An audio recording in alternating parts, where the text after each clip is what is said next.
Bismillahirrahmanirrahim. Assalamualaikum warahmatullahi wabarakatuh. Para pemirsa yang berbahagia, semoga kita semua senantiasa berada dalam keadaan sehat walafiat. Pada video kali ini, saya akan menyampaikan tentang apa sih yang dikatakan dengan kewibawaan dalam pendidikan. Setelah tadi kita membahas tentang bagaimana konsep kasih sayang dalam pendidikan, hal yang tentunya harus dimiliki oleh seorang pendidik diantaranya bagaimana seorang pendidik harus mempunyai wibawa atau kewibawaan. Ya, dimana kewibawaan itu sendiri pada pembahasan kali ini pertama tentunya akan membahas tentang apa sih pengertian kewibawaan. Kemudian yang kedua macam-macam kewibawaan. Kemudian yang ketiga bagaimana mempertahankan kewibawaan tentunya dalam proses pendidikan, dan bagaimana yang keempat kewibawaan kaitannya dengan anak didik atau peserta didik.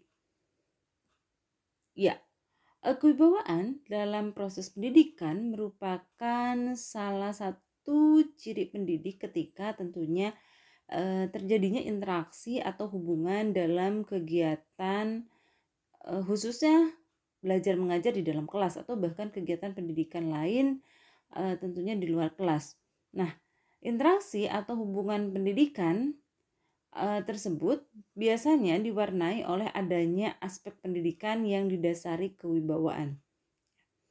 Dan dari sana menunjukkan kenyataan bahwa ada ikatan hakiki antara pendidikan dan kewibawaan, yakni kewibawaan yang tentunya diperlukan dalam proses pendidikan.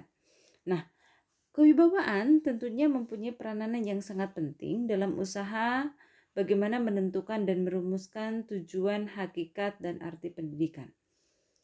Dalam pendidikan, memang tentunya terjalin suatu relasi atau bahkan hubungan yang tentunya berdasarkan kewibawaan tertentu. Misalnya, antara anak-anak yang sebaya, hubungan yang didasari oleh adanya aspek kewibawaan muncul pada kondisi-kondisi tertentu.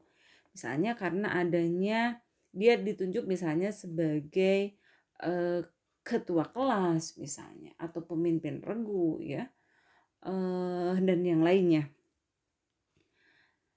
Nah, berbeda pula dengan hubungan yang terjadi dalam kondisi yang tentunya ditandai adanya figur yang dituakan atau bahkan yang dianggap pimpinan. Kewibawaan di sini akan lebih jelas. Misalnya seperti dalam kegiatan proses pendidikan, hubungan antara guru dan murid biasanya ditandai oleh adanya kewibawaan seorang pendidik atau guru. Yang pertama yang tentunya harus dipahami oleh teman-teman mahasiswa, apa sih pengertian atau apa arti kewibawaan itu sendiri. Kewibawaan atau Gezag berasal dari kata Zegen, yaitu berkata. Siapa ya? Tentunya perkataannya mempunyai kekuatan mengikat terhadap orang lain, berarti dia mempunyai kewibawaan atau gezag terhadap orang lain tersebut. Gezag atau kewibawaan tentunya ada pada orang dewasa, terutama pada orang tua. Nah, dapat kita katakan bahwa kewibawaan yang ada pada orang tua atau bahkan ayah, ibu itu adalah kewibawaan yang sifatnya apa? Asli ya, alamiah gitu ya. Orang tua di sini langsung mendapat tugas dari Allah untuk mendidik anak-anaknya. Orang tua atau keluarga mendapat hak untuk mendidik anak-anaknya, suatu hak yang memang tidak bisa dicabut lagi oleh orang lain karena di sana terikat oleh adanya suatu kewajiban. Nah, hak dan kewajiban yang ada pada orang tua itu keduanya tidak dapat dipisah-pisahkan. Nah, ada pula dalam bukunya Sadullah dinyatakan bahwa yang namanya kewibawaan yaitu suatu daya mempengaruhi yang terdapat pada seseorang sehingga orang lain yang berhadapan dengan dia secara sadar dan sukarela menjadi tunduk dan patuh kepadanya. Jadi barang siapa yang memiliki kewibawaan, dia akan dipatuhi secara sadar dengan tidak terpaksa, dengan tidak merasa atau diharuskan dari luar, dengan tentunya penuh kesadaran, keinsafan, tunduk, patuh, menuruti semua yang dikehendaki oleh mereka yang memiliki kewibawaan tersebut. Nah, anak biasanya yang masih kecil itu belum tahu apa arti kewibawaan.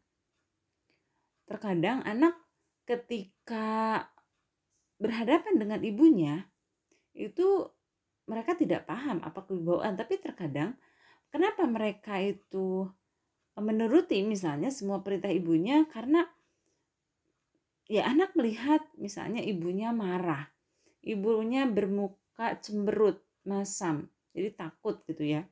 Atau bahkan kalau ibunya marah, misalnya nanti ibunya meninggalkan dirinya gitu kan. Sehingga anak pun takut untuk ditinggalkan gitu ya. Sehingga akhirnya bagaimana? Ibu tersebut dituruti, dipatuhi ya. Nah, pengenalan begitu juga pengakuan terhadap wibawa itu tentunya membutuhkan bahasa. Sehingga dari sana bagaimana pengenalan dan pengakuan wibawa tentunya sejajar dengan tumbuhnya bahasa yang dimiliki oleh anak-anak. Dan di sana melalui bahasa pula mereka merupakan tempat di mana bisa bertemu antara pendidik dengan anak didik. Ya. Dengan bahasa pula anak didik dapat mengerti apa arti anjuran atau bahkan larangan dari seorang pendidik, sehingga demikian anak mengakui bagaimana kewibawaan dari pendidik itu sendiri. Sehingga dari sana orang tua tentunya harus bisa memanfaatkan bagaimana berbagai kesempatan tersebut untuk memberikan sesuatu yang tentunya berarti bagi anak gitu ya. Misalnya bagaimana orang tua misalnya memberikan anjuran atau bahkan larangan kepada anak, atau kalau orang tua di sini ketika anaknya tidak pernah menggunakan kewibawaan yang ada padanya, maka tentunya akan mengakibatkan anak tersebut tentunya susah untuk apa? Didekati. Anak akan menjadi asing terhadap kekerasan anak, menjadi tidak lagi bisa apa?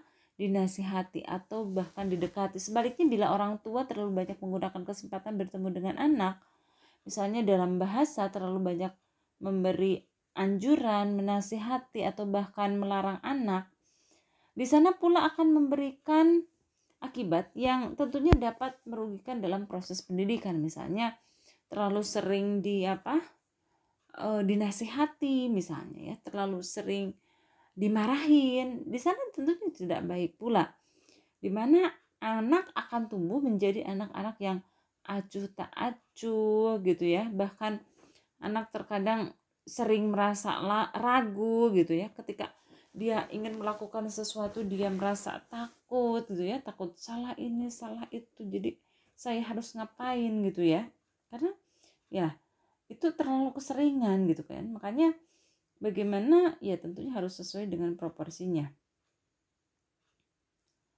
Nah, menghadapi situasi di mana anak didik menunjukkan sikap menentang atau bahkan protes sebagai suatu pernyataan bahwa ia telah menemukan dirinya. Terkadang kita sebagai orang tua ketika mendapatkan anak-anak kok dia tidak selalu menurut ya, kok dia misalnya sudah punya keinginan sendiri. Nah, di sini orang tua juga harus punya apresiasi yang positif ya. Jangan menjustifikasi sesuatu yang tentunya negatif pada anak. Wah, ini anak nakal, anak tidak penurut dan lain-lain gitu ya. Apalagi ketika diungkapkan oleh orang tua, khawatirnya misalnya menjadi doa gitu ya. Sehingga dari sana ketika misalnya anak tidak nurut, kita ya harus dipersepsi dengan sesuatu yang positif. Oh iya, berarti dia sudah punya apa? kemauan sendiri. Dia ingin menjadi diri sendiri. Tapi ya kita juga sebagai orang tua harus selalu apa? Ya, harus selalu melihat bagaimana perilaku anak selanjutnya. Selanjutnya yang akan kita bahas, ya, apa sih macam-macam kewibawaan? Ada berapa macam kewibawaan, ya? Memang kewibawaan itu sendiri tentunya sangat banyak sekali, ya. Tapi secara garis besar paling tidak ada dua. Pertama ada kewibawaan yang sifatnya lahiriah atau kewibawaan lahir. Kemudian ada juga kewibawaan yang sifatnya batiniah atau kewibawaan batin. Nah, kewibawaan lahir adalah kewibawaan yang timbul karena kesan-kesan lahiriah seseorang. Misalnya, karena tubuhnya berbentuk, ya, tinggi, besar misalnya, ya.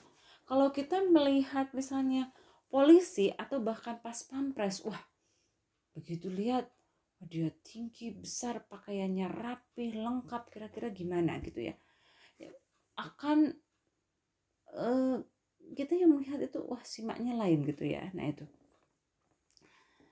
Kemudian tulisannya bagus ya. Ketika dia menulis di bar, wah, tulisannya rapi, bisa dibaca lah paling tidak gitu ya. Nah itu juga tentu akan menimbulkan kewibawaan. Tidak hanya bisa dibaca oleh diri sendiri, tapi bisa dibaca misalnya paling tidak oleh peserta didik, baik yang dari depan maupun yang paling belakang gitu ya. Nah itu. Kemudian yang suaranya jelas, begitu juga keras, beda nah gitu ya. Apa ya, tidak jelas gitu ya. Itu juga akan berbeda. Atau bahkan kalau kita lihat pada kehidupan sehari-hari misalnya, mereka yang secara pangkat, punya jabatan, itu ya secara lahiriah kita mungkin menghormati, menyegani. Atau bahkan dia punya, wah, sekarang misalnya karena dunia materialisme yang mengagung-agungkan harta gitu ya. Kita melihat orang yang punya hartanya banyak, walau alam dia hartanya dari mana, terkadang kita bagaimana? Ya, menghormati, segan gitu ya. Nah itu juga secara lahiriah itu memang terlihat gitu ya. Tapi ketika misalnya dia seorang kepala sekolah karena dia punya jabatan tertentu, misalnya seorang guru, nah itu tentunya ketika di sekolah ya dengan berbagai kriterianya itu tentunya akan disegani, dihormati, dituruti, dipatuhi ya. Dan diharapkan tidak hanya sekedar ketika dia ada di depan saja gitu ya. Nah itu, tapi ketika di belakangnya pun ketika dia tidak ada, ya diharapkan dipatuhi dengan sepenuh hati gitu ya. Kemudian yang selanjutnya ada kewibawaan batin. Apa itu kewibawaan batin? Yaitu kewibawaan yang didukung oleh keadaan batin seseorang. Seperti apa di sini? Pertama misalnya adanya rasa cinta. Nah, kewibawaan itu dapat dimiliki oleh seseorang apabila hidupnya penuh dengan kecintaan kepada orang lain ya. Nah itu ada punya rasa kasih sayang, perhatian gitu ya. Adanya sikap ya menyayangi gitu kan. Biasanya itu akan timbul kewibawaan batin gitu ya. Kemudian yang selanjutnya adanya rasa demi kamu. Ya, demi kamu atau you attitude adalah sikap yang dapat dilukiskan sebagai suatu tindakan ya. Jadi tidak hanya diungkapkan saja ya, demi kamu segalanya bla bla bla bla bla bla, tapi pada kenyataannya enggak gitu kan, hanya di bibir saja gitu kan. Tapi paling tidak ya misalnya seperti kalau di sinetron ya, sekarang ada misalnya sinetron itu yang lagi viral ya, Ikatan Cinta misalnya ya. Nah itu walaupun secara ya ucapan itu tidak diungkapkan, tapi melalui tindakan itu sudah jelas gitu ya. Misalnya, nah itu Ya, jadi itu menunjukkan bahwa bagaimana sikapnya bahwa segala sesuatu ya demi kamu, demi misalnya kalau di sekolah guru kepada peserta didik ya. Adanya misalnya les, privat ataupun apa, itu misalnya demi kebaikan anak didik ya. Kemudian adanya kelebihan batin. Nah, seorang guru di sini misalnya harus menguasai pada bidang studi tertentu yang menjadi tanggung jawabnya. Kemudian bisa berlaku adil, objektif, bijaksana. Nah, itu kewibawaan, hal-hal yang bisa tentunya menimbulkan kewibawaan batiniah. Tidak karena misalnya dia menilai itu karena kedekatan, karena anak siapa dan lain-lain ya, misalnya. Kemudian adanya ketaatan kepada norma tertentu. Nah, dalam sikapnya misalnya pendidik menunjukkan tingkah lakunya sebagai pendukung norma yang tentunya sungguh-sungguh. Misalnya selalu menempati janji, ketika dia berjanji, disiplin gitu ya. Kemudian juga ya dia taat berbagai aturan tentunya di sekolah gitu ya, ataupun di masyarakat di mana saja dia berada gitu kan. Nah, itu paling tidak hal-hal yang bisa menimbulkan kewibawaan secara batiniah. Nah, pada umumnya ini kewibawaan batin lebih dibutuhkan oleh para pendidik dalam menjalankan tugasnya ya, terutama di sekolah, begitu juga di rumah ya, sama saja. Kewibawaan merupakan syarat mutlak dalam proses pendidikan. Jadi artinya ketika tidak ada kewibawaan, maka pendidikan itu juga ya mungkin juga terjadi, tapi tidak akan berjalan secara optimal. Nah, sebab dengan adanya kewibawaan ini, maka segala bentuk bimbingan yang diberikan oleh pendidik terhadap peserta didik, di sana akan timbul rasa sukarela. Sebaliknya, bila kewibawaan itu tidak ada, maka segala bentuk bimbingan dan pendidikan mungkin ya tidak akan dituruti oleh anak. Sehingga tanpa kewibawaan, pendidik di sana akan apa? Kehilangan predikatnya sebagai pendidik. Tapi bukan berarti bahwa pendidikan itu harus melaksanakan kewibawaan secara ajak kepada anak didik sepanjang masa. Tetapi tentunya harus selalu disesuaikan dengan keselarasan sesuai dengan bertambahnya kedewasaan dari peserta didik itu sendiri ya. Nah, bagaimana sih selanjutnya cara mempertahankan kewibawaan khususnya dalam proses pendidikan? Nah, sebagai pendidik tentunya lama-kelamaan harus mengurangi kewibawaannya. Kenapa demikian? Karena hal tersebut semakin lama anak harus diberi kesempatan untuk bisa berdiri sendiri. Anak harus semakin diberi kesempatan untuk bagaimana ia bisa mandiri, bisa mengambil keputusan atas tanggung jawabnya sendiri. Yang tentunya pada akhirnya bila anak sudah dewasa, kewibawaan pendidik harus sudah dihilangkan sama sekali. Maka jika tidak demikian akan timbul konflik antara pendidik dengan peserta didik atau bahkan dengan anak. Sebab apa? Sebab anak yang sudah dewasa itu terkadang merasa diinjak kedewasaannya, merasa dilanggar pribadinya. Nah, kewibawaan yang dimiliki pendidik itu sendiri terkadang suatu saat mungkin mengalami masa-masa krisis. Kadang tampak melemah, tampak goyah. Sehingga dari sana menjadi tugas seorang pendidik untuk menegakkan kewibawaan yang dimilikinya. Nah, agar kewibawaan yang dimiliki oleh pendidik tidak goyah, tidak melemah, maka pendidik seharusnya pertama mampu atau bersedia memberi alasan. Nah, pendidik harus siap dengan alasan yang tentunya mudah diterima anak. Mengapa pendidik menghadapi atau menghendaki misalnya anak didik berlaku begini, begitu. Mengapa seorang pendidik melarang anak begini misalnya. Mengapa pendidik memberikan nasihat begitu. Nah, penjelasan hendaknya singkat dan dapat tentunya dipahami oleh anak sesuai dengan tingkatan usianya. Dan tentunya di sini juga harus menggunakan bahasa yang tentunya sesuai dengan perkembangan anak tersebut. Sehingga dengan adanya kejelasan akan membuat anak menerima semuanya dengan penuh kesadaran, begitu juga kerelaan. Yang selanjutnya harus bersikap attitude ya, bersikap atau bahkan menunjukkan pendidik itu sikap demi kamu. Sikap ini tidak perlu ditonjolkan ya, tetapi harus tampak jelas kepada anak atau bahkan mudah diketahui oleh anak. Misalnya pendidik menuntut anak untuk ini, melarang itu, ya semuanya tentu harus demi anak, bukan untuk kepentingan atau bahkan keperluan dari pendidik itu sendiri. Selanjutnya harus bersikap apa? Sabar ya.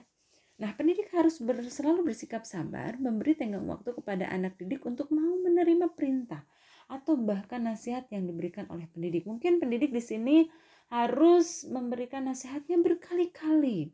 Tidak hanya cukup 1 kali, 2 kali, 3 kali. Tentunya mungkin ya tidak bisa dihitung ya pada anak. Tapi pendidik di sini harus apa? Sabar. Jangan ingin segala sesuatu instan gitu ya. Karena yang namanya mendidik itu tidak bisa mendadak gitu kan. Ada proses gitu ya. Yang tentunya pendidik juga jangan sampai apa? Cepat putus asa ya. Nah, itu. Selanjutnya bagaimana seorang pendidik juga harus bersikap mampu memberi alasan. Nah, semakin bertambah umur anak atau bahkan semakin dewasa, pendidik tentunya harus semakin memberi kebebasan. Memberi kesempatan kepada anak agar belajar berdiri sendiri, mampu belajar bertanggung jawab, belajar mengambil keputusan, sehingga pada akhirnya anak tentunya tidak lagi memerlukan bantuan atau bahkan nasihat dari pendidik itu sendiri. Bahkan anak tentunya harus diberi kebebasan bagaimana ya tentunya mau mengikuti nasihat itu atau tidak.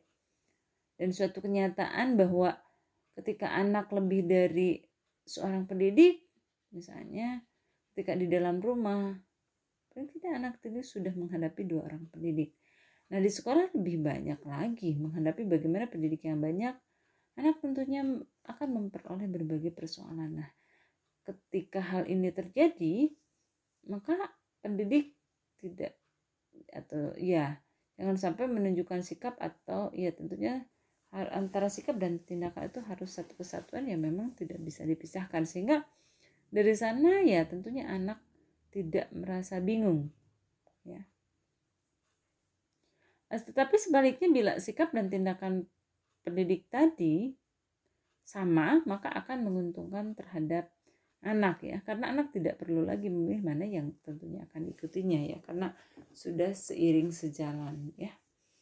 Selanjutnya bagaimana sih kaitannya kewibawaan dan anak didik ya. Nah, perkembangan anak tentunya ditandai dengan tumbuhnya kepercayaan, di mana hal ini merupakan syarat ya terhadap teknik pergaulan yang merupakan prototipe kewibawaan dalam berbagai lingkungan. Dalam lingkungan pendidikan, kepercayaan yang diberikan oleh pendidik kepada anak didik tentunya mempunyai arti pertama bahwa keinginan pendidik untuk terus mengikat pribadi anak didik pada dirinya telah dapat diatasi oleh pendidik itu sendiri.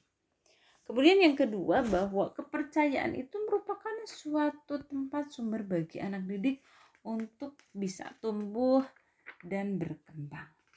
Ya. Nah, kepercayaan itu memberikan dorongan kepada anak agar apa? Agar ia berani dan penuh keyakinan. Begitu juga keinginan berusaha supaya ia menjadi dewasa.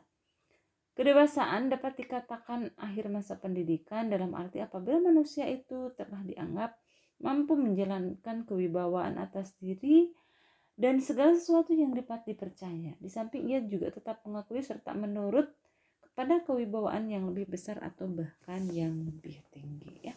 Nah, di sini bagaimana pentingnya kewibawaan, walaupun ya tentunya sesuai dengan keadaan atau bahkan umur anak, tentunya kewibawaan itu sendiri harus sedikit demi sedikit diminimalisir atau bahkan dihilangkan, sehingga dari sana akan memberikan kesempatan kepada anak untuk mampu memanage dirinya, mampu untuk mengatur dirinya bagaimana yang tentu seharusnya ya. Oke, saya kira untuk pertemuan kali ini berkaitan dengan bagaimana kewibawaan dari pendidik, terutama dalam proses pendidikan. Saya kira cukup sekian. Semoga bermanfaat. Alhamdulillahirabbil alamin. Hasbunallahu wa ni'mal wakil. Wassalamualaikum warahmatullahi wabarakatuh.